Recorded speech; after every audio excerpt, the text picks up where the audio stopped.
Hello everyone, भगवान स्वागत छ हजुरलाई। मेरो मम्मी अहिले लोड लास्ट कहाँ जानु मम्मी? साग टिप्न। के साग? फर्सीको साग खेतमा जानु। अब हामी खेतमा जाँदैछौँ। यतातिर ऊ त्यो साइडतिर चाहिँ गुहेरी हो। हामी चाहिँ खेततिर जान लाग्यो साग टिप्नलाई। मम्मी यतातिर नि बाटो बनेको हो, राम्रो बनेको त बाटो त यहाँ। कति बाटो बनेको आज हुन्छ। कति धेरै कमिला आमा छ्या चप्पल पनि चुडेर जाला जस्तो है यो भिडमा त।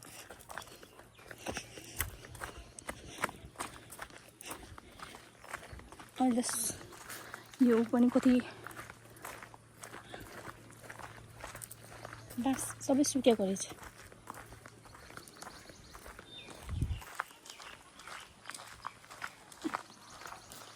अनि मैले आज मोमो खाएन।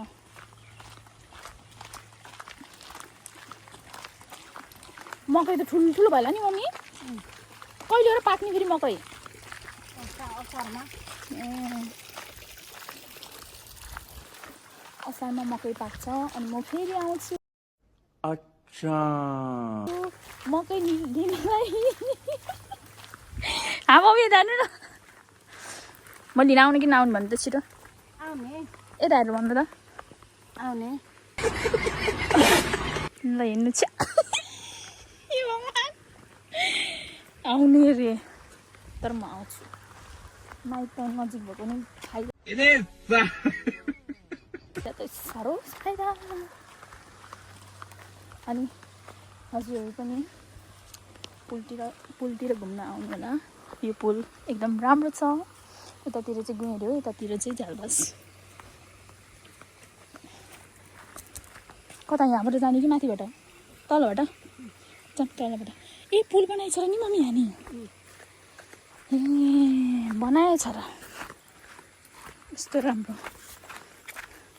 अस्ति नि म आउँदाखेरि त थिएन के, अहिले त भइरहेछ राम्रो। तर यतातिर खेतबारीहरू राम्रो राम्रो हुने तरकारीहरू त्यो पुल हो। घाम डुब्न रहा यहाँ पानी।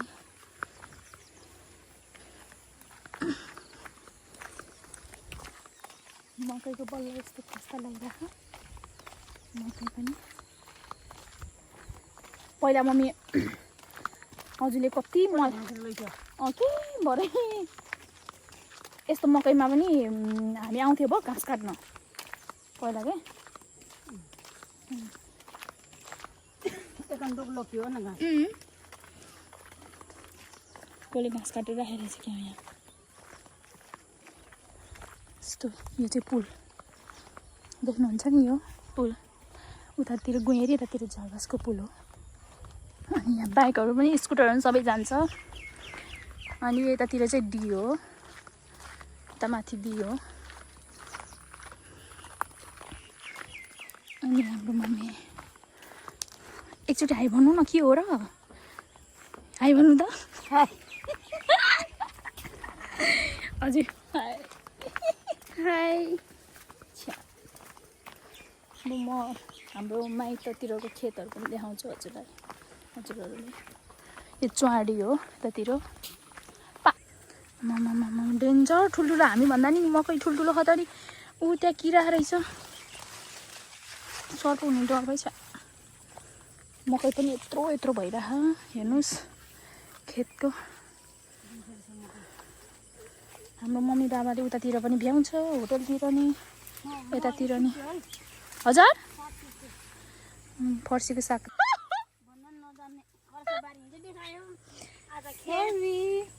मलाई चाहिँ आउँदैन कि कर।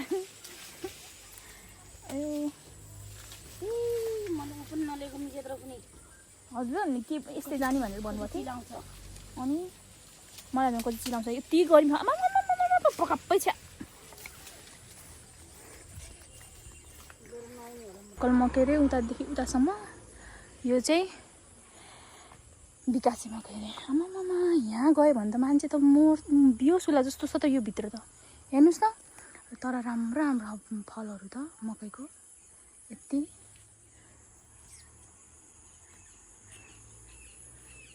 उतातिर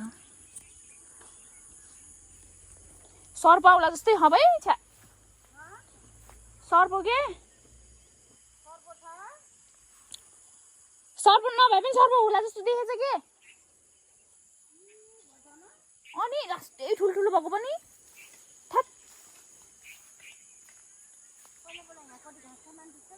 आउँथ्यो नि घाँस काट्न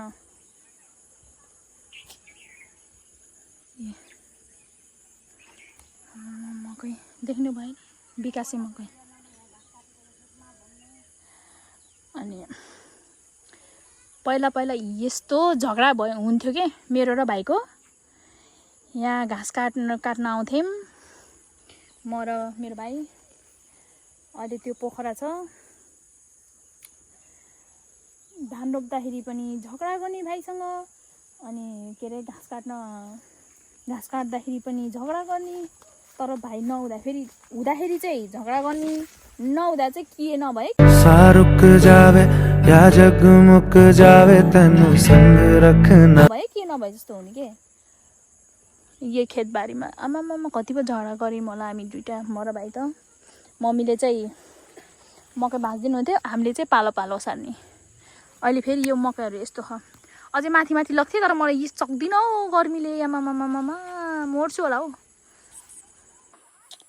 ती भित्रभित्र जानुपर्छ क्या मकैको घोगाहरू देखाउनलाई कोही कोही चाहिँ सानो सानो हो मकै त घोगा चाहिँ ठुल्ठुलो भयो है कोही कोही म हजुरहरू देखाउँछु रोप्नु सिलाउँछ त्यस्तोले फेरि मैले हात कपडा लाएर छु त्यसैले घोगाहरूमा देखाउँछु हजुरले ए घोगा देख्नु भयो नि लोकल के अरे मम्मी हो यतातिरको लोकल हो भर्खर घोगा आन्ला ए यो चाहिँ लोकल हो सबै आमा यस्तो ठुल्ठुलो मकै भनेको त्यस्तो हुनुपर्छ भाइ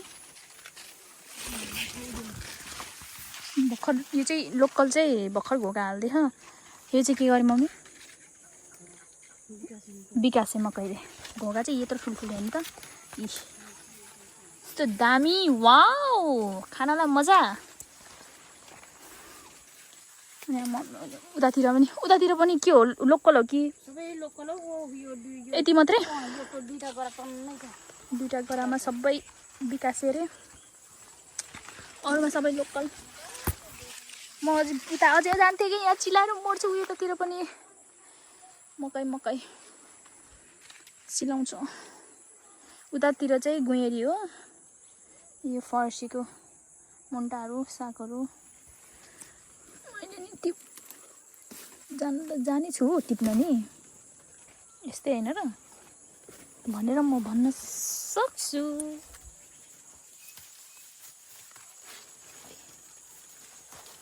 मम्मी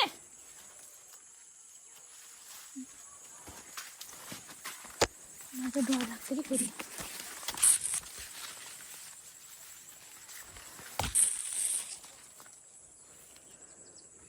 हाम्रो मम्मीले यति धेरै फर्सीको साग लिएर आउनुभयो कि फर्सीको मुन्टा अनुहार हेर्नु त गर्मीले आमामा पसिना देखाउनु न फर्सीको साग मम्मी यस्तो गरेर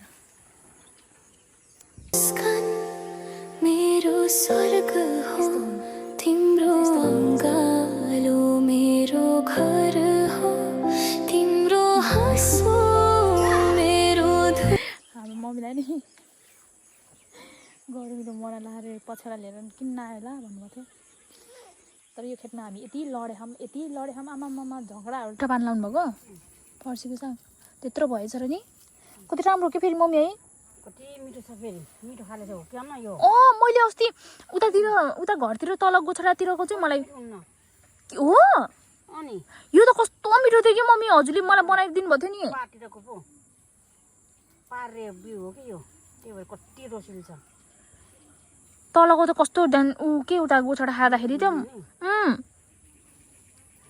तिमीहरू कति मिठो रहेछ भाइ तिम्रो साग भन्छ छैन गरे मैले त अस्ति मैले कति भात खाएको देख्नु भएन म कहिले यस्तो सागसँग खाने होइन नि जाउँ देखाउनु त साग हो त्यस्तो गरेर उभिएर देखाउनु मम्मी यता देखाउनु न टिप्न सकेन कि गर्मी छ भयो छोड्दिनँ अब जाउँ यस्तो राम्रो राम्रो ठुल्ठुलो भित्र जानु नि सक्दैन के यति ठुल्ठुलो छ यहाँ हेर्नु न घोगा यत्रै छ अब बाहिर बाहिर भित्रहरू कस्तो होला भन्नु त यति राम्रो छ हामी चाहिँ घर फर्किनु लाग्यो यस्तो चिला नि ऊ लाएर चाहिँ टी सर्ट लाएर अब घर फर्किँदै खानु हामी खोला पनि यतातिर हामी पहिला सानो सानोमा नुहाउँथ्यौँ खोलामा खोला यो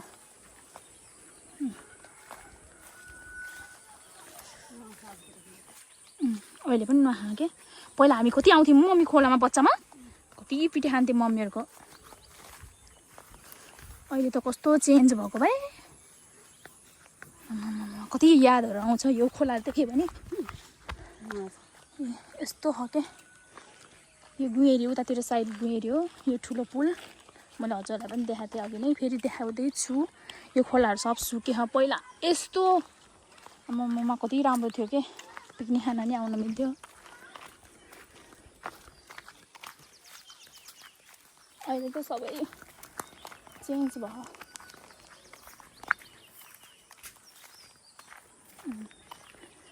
बाँसघारी यो बाटो कति राम्रो अभि कस्तो तर्सेको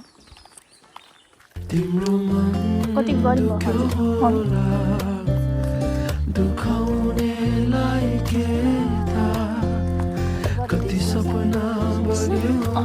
त्यही पनि यति धेरै कस्तो मिठो छ मिठो खानालाई अलिकति पनि गर्नुपर्ने रहेछ हेर्नु यति पनि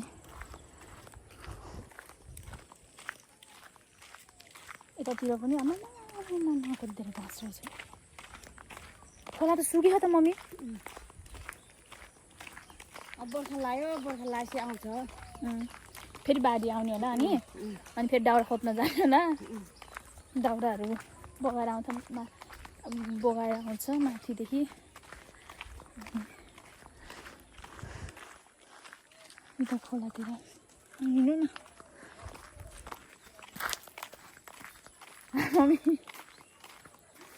अयो यो बाटो पनि हिँडेको कति आमा भाइर म त कति लड्दै हिँड्छु है यहाँ कपडा सुकाउँथ्यौँ यतातिर अहिले यस्तो ढकल्ने कति लड्थ्यौँ ऊ त्यतादेखि झन् ऊ माथिदेखि खस्ने हामी नुहाउँदाखेरि कति गाल खान्थ्यौँ के हामी चाहिँ बल्ल बल्ल आइपुग्यौँ यतातिर पनि बाटो बनाएर चाहिँ मम्मी कुखुरा त यहाँसम्म आयो है कसको हो यहाँ हाम्रो मम्मीहरूको सम्मको घरले अब चाहिँ घर आइपुगेर अब म चाहिँ मेरो क्यामेरा अफ गर्छु बाई सबैले राम्रो नराम्रो भए पनि हेरिदिनु होला अहिलेसम्म माया गरिदिनु भएको छ